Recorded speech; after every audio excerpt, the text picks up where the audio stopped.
Hi guys, welcome back to my channel. This is going to be the Gather Round Homeschool full review. We are on month 2 and I thought it'd be a great time to talk to you guys about the curriculum. So I am going to show you guys a walkthrough of Unit 1 and a sneak peek of Unit 2 and let you guys know my honest thoughts and opinions about the curriculum and how it's going. And I'm really excited about it. It's been really good. And I can't wait until I have more children that are older to see really how the concept is in full swing. Because Gather Round Homeschool has been, oops, I hear babies.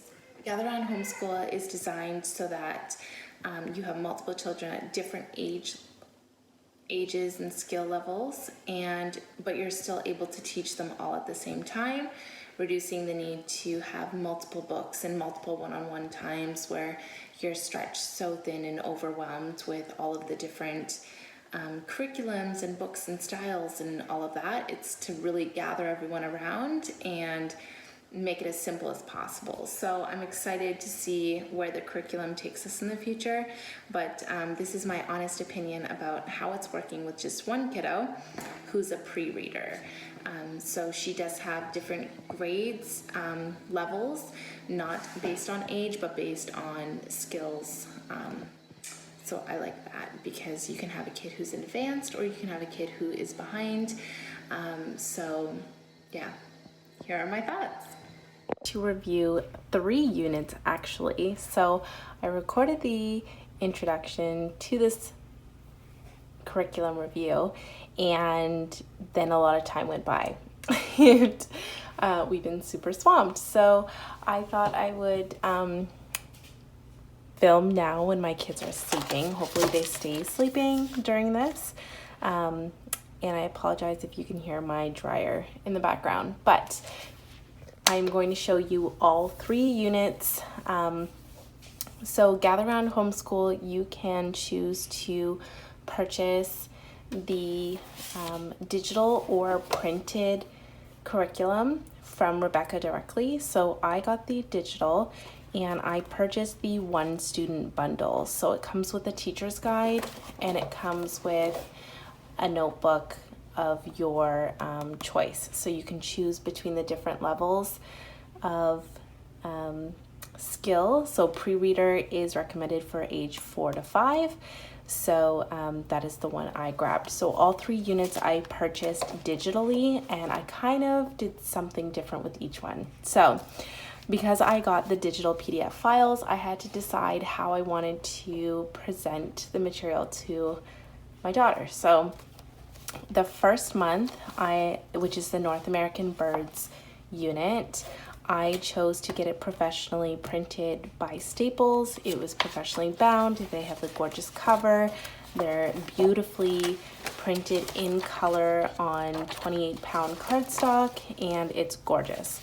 I decided to do the teacher's guide in color because I knew, so the concept of Gather Round Homeschool is that you can use these teacher's guides in 4 years time or whenever you want to review this topic again. So Rebecca is going to be designing or curating 40 different units so that you can do 10 units a year and cycle through every 4 years. So the first 10 units, that schedule has been released on her website, and the first unit was North American Birds. Second unit is Connecting Continents series, so she's going to be doing every single continent as different unit studies. So the first one to come out is the Asian unit study, so it covers all of Asia. And the third unit study, which is maybe my favorite, and you'll notice this says Mommy's because Emma wanted me to write that on there, is a space unit study. So really quickly, the concept of the unit study is that 7+ subjects are covered throughout the unit, which is 20 lessons long. So you will notice So I'm just going to read Unit 2's scope and sequence here. For the pre-reader, the math subject is covered. For other grades, you will have to add in math separately. So as you can see here, a lot is covered in one unit. And whoops, I have a picture here that just decided to have a mind of its own. So lots, it's a lot.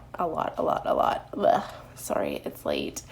I want to get this up for you guys because I am in love with this curriculum. It has made the jump to homeschooling effortless and stress-free, and I have no worries in the middle of the night thinking, oh my gosh, are we covering everything we need to? Is this enough? Is this going to be challenging? Like, I have no worries. So I really wanted to get this review up for you guys. So as you can see here, lots of different topics. We have language arts, we have math, we have fine motor skills, we have art, social studies, and science. And that's just for the Asian study. The North American Birds does not have a scope and sequence page, but what I can tell you is it was designed slightly different than the other two units, which is why I'm kind of glad I'm waiting to do this review, because she has changed up a few things, and I'll talk about that and kind of why I like it and whatnot. So I apologize if the camera moves when I move. The North American Birds study is a very light study in the sense that there's one theme, one focus, and the concepts of, let me just show you here. Oh, there is the scope and sequence page. I lied. Sorry. There is a scope and sequence page for Unit 1. Language arts, math, fine motor skills, art, science. You'll notice social studies is not on here. So it's just slightly lighter in terms of what's covered. But I'll tell you why I kind of like that. Oh, here it is. Sorry. So there is a little bit of science here. And the math is slightly lighter. Yeah, it just starts with, okay, sorry, I'm thinking out loud here. When you start the units as a pre-reader, you should be going through the units in sequence because language arts is in order, math is in order. So you really start from scratch with the North American Birds, which is why I like the fact that it's a little lighter in content, because it's the first unit you're ever doing as a homeschooler. So I kind of liked that. So I'm just going to go ahead and show you through Unit 1 really quickly. Sorry, I'm kind of all over the place. North American Birds, there's always a book list, which I love. This teacher's guide is going to be a teacher's guide whether or not you have two pre-readers, an elementary, a high schooler. Regardless of the ages of the students that you have the same teacher's guide. And because of that, you have a book list for all of the different grades. And all of these books can be found on Amazon. Mostly they can be found at your library if you have one close by. And they all have been books that have been vetted to have a Christian content and approval, I should say. So I like that they have been pre-read for me. I don't have to worry about any kind of content that I would question. So I love that. And the book recommendations have been great so far. I literally just go to pre-reader, I type in all of those titles at my library, and I just take all of them out. It's been fantastic. So that would be all of the books in our morning basket, which we would review in the morning or every other morning and whenever she wants to read. So that's been fun. So there is a planner in the teacher's guide. I kind of used mine a little different, knowing that I will reuse it in 4 years time. So I just did Emma September 2019 and kind of used this as a month instead of a week, and just kind of kept track of what units were done when, and kind of what we liked, what we read, and that sort of thing. So I left these open for future kids who will be completing the unit in the future, so I don't have to print it again. But here's the sample of North American Birds lesson plan, and so you can see the difference between the lesson in the North American Birds versus something like space or connecting continents. So here we have the day at a glance, what you'll be covering. So each lesson is supposed to be for the day, and depending on the ages of your students, you will take maybe half an hour to 2 hours, or you may go down a rabbit trail of learning and exploring that could take all day. So there are your topics here, and basically as the teacher you would just read from the lesson script. You would point out what's going on here and talk about the habitat, life cycle, and then at this time you would tell your students to pull out their notebooks. So if we go into Unit 1, pre-reader notebook, we would start with an amazing art project. So as you can see here, there was a little bit of assistance by my part. She's not a huge fan of coloring, which is strange. So I kind of like had to guide her into doing this, but she did this while I was talking about the facts of the bald eagle. And then we have our language arts where, okay, and this is something I want to mention at the beginning of this in September, so the beginning of her first school year, I'm calling it. She is turning 4 in 2 weeks. So here in Canada where we are, she would be going into junior kindergarten if she was going into a public school system. So I am, and I like that she has the pre-reader and not a specific age, because I think she could definitely move forward past kindergarten in certain areas already. So I'll talk about that in a minute. But writing, she did not like writing at the beginning. She hated it.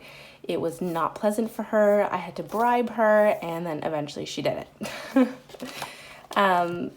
Sight word practice, where you color in all of the eyes.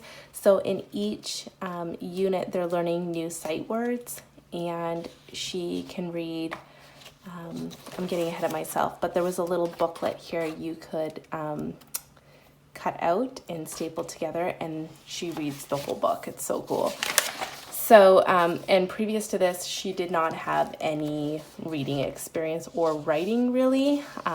She had some like phonics stuff from ABC Mouse and just like drawing and talking about letters, but nothing formally. This is her first formal education. So Phonics Worksheet talking about A sounds, which pictures here start with an A, and then there's like a song you can sing, really easy stuff. Like she teaches you how to teach right here. You do not have to, anyone can pick up this book and start teaching your kid. The hummingbird, so more art there. That's lesson 2. So you can see right away, lesson 1, you drew something, you wrote something, you found some sight words, and you did a phonics worksheet. Done for the day. That is school for a pre-reader, day 1. So fast forward to unit 2, and I'll just show you the differences here. So what I did differently with unit 2 was, because the unit, I understood it to be a little more intense in information for a pre-reader, and I wanted to save also on ink because the graphics were just gorgeous in the teacher's guide, but I knew a lot of the information would go over her head, like talking about like history and certain like transportation modes and cultural differences and stuff. She's just too young to comprehend that. So we just stuck to the language arts, the math. We liked looking at like the flags, but she has just learned what Asia is. So this is all new to her. We did talk about volcanoes and earthquakes and all of this, but it was just like surface level stuff. So when it came to her doing the lessons, we actually spent more time on the lessons than the teacher's guide. And because of that, we blew through the lessons pretty quickly. So we have language arts, drawing her E's. So this is the beginning of October. And by the end of October, she is writing her name and reading like 10 sight words at this point. So we have E, the sight word the. So Rebecca designed this beautifully. You trace it, you do it on your own, you find it in circle, you color it, and then you cut and paste. Emma loves to cut and paste. So anything with cutting and pasting, she's like all on it. And it really engages her in learning. Coloring, tiger, you can tell she did not really care for this. Letter identification was fun. And we would do like 3 or 4 units a day. So we talked about briefly what a monkey is while we're coloring it. And, you know, we worked on more sight word stuff and tracing and numbers. So she has some sheets where you can use items from around the home to do some counting. And the word am. See, some of the coloring we just left blank because she wasn't into it, which is fine. But she's done amazing. So unit 2, from a pre-reader perspective, it was content heavy on the teacher's guide, and I got to pick and choose and kind of make it a little more appropriate for her age. So I love that there was more and that I could dial it back for her age, because if I was doing this with multiple kids and there was older kids, I would want that flexibility. So I loved that she added more to Connecting Continents series. So talking about unit 3, and I know I've been talking for a long time, so I apologize, but we are only on lesson 2. So this is new. Today is November 7th. It came out last week. We were kind of behind schedule with school this week. The time change, so daylight savings time, ended, and it totally screwed us up. We all got sick and we're still recovering.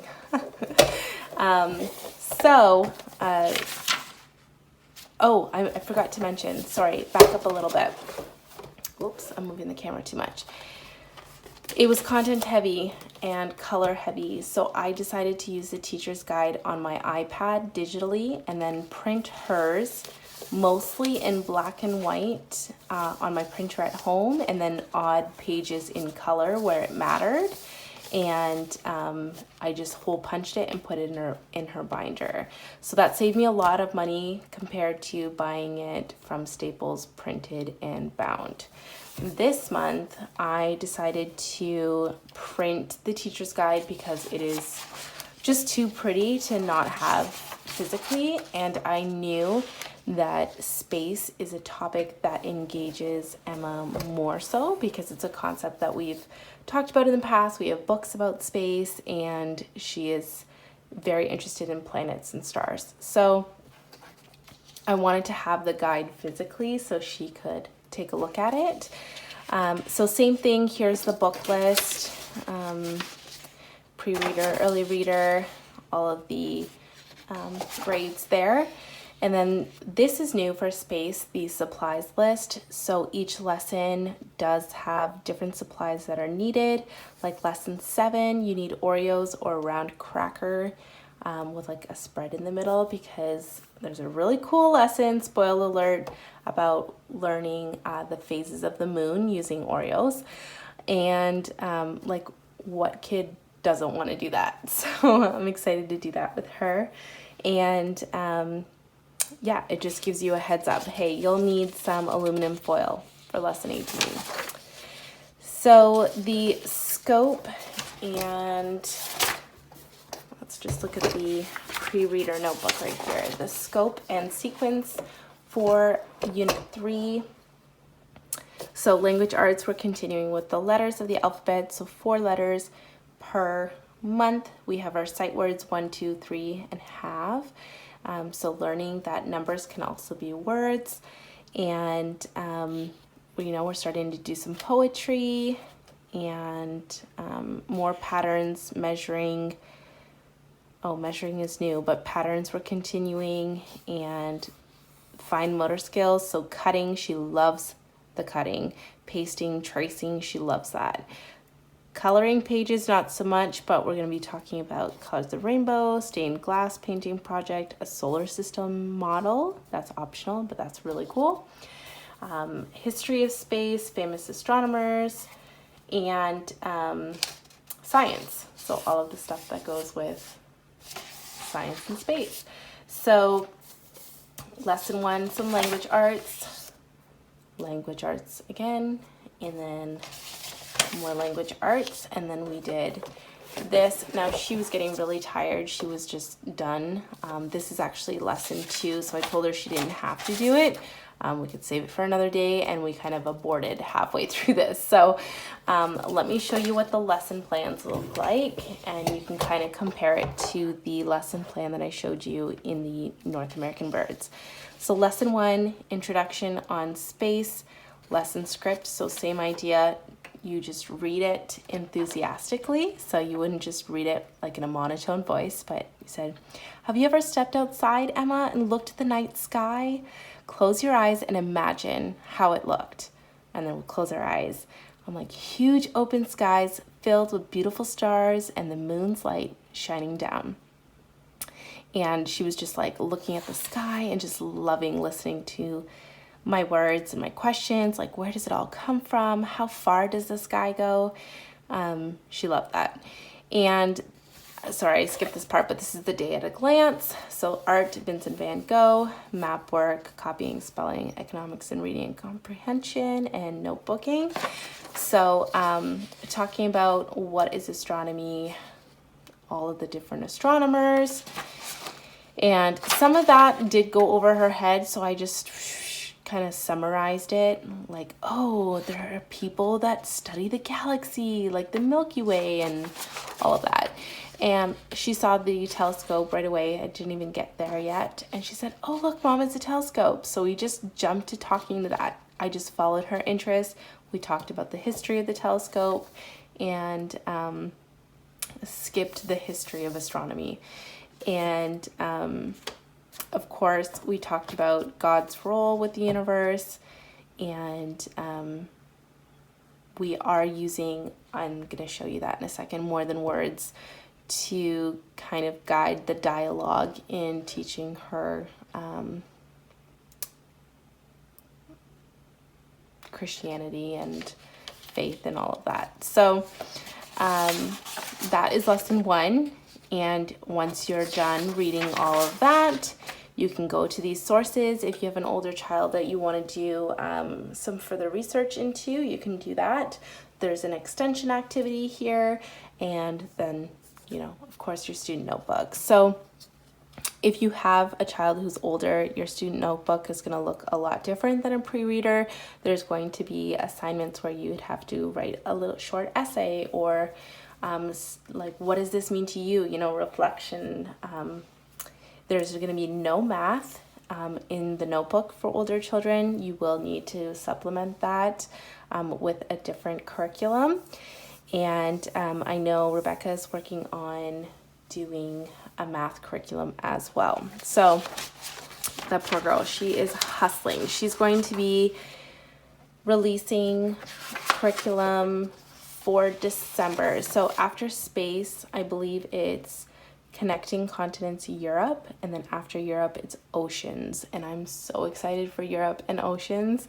I'm just like so excited. So I love the concept of unit studies because it definitely refreshes our enthusiasm. It's a new topic. We're still getting in all of our subjects, but the theme changes every month, and it revitalizes, and I can see it being easier to continue being consistent and enthused when it gets refreshed every 20 lessons. So you can do the 20 lessons every single day for 20 days. You can do it 4 days a week. You can do 5 days a week, whatever your school flow looks like. Some days, if Emma wants to, she says, let's do school, and we'll do a lesson. If she says that on a Saturday or a Sunday, we do it. Like, we follow her. If she's not interested that day, we don't do it. So we're very flexible that way. And I think we're only behind about a week-ish. So not too bad. So if you guys have any questions about Gather Round Homeschool, let me know down below. There is a Facebook group dedicated to Gather Round Homeschool that is amazing, and you can ask all your questions there as well. Rebecca is also in the group and answers questions and comes on to do Facebook Lives and all of that. So yeah, that is what homeschooling looks like for us in terms of academics. Obviously, we still do a bit of our what's it called now? Exploring Nature with Children and our Rooted Childhood. Those two we do leisurely, and it's just kind of woven into our family culture now. But this is our schooling, our academics. So thank you guys for watching. I hope I didn't bore you to death, because it's a long video. I hope I made sense. I hope I wasn't too all over the place. It's probably like 11 o'clock at night right now. I haven't looked at the time. So yeah, thanks for watching, guys, and let me know if you have any questions. Good night.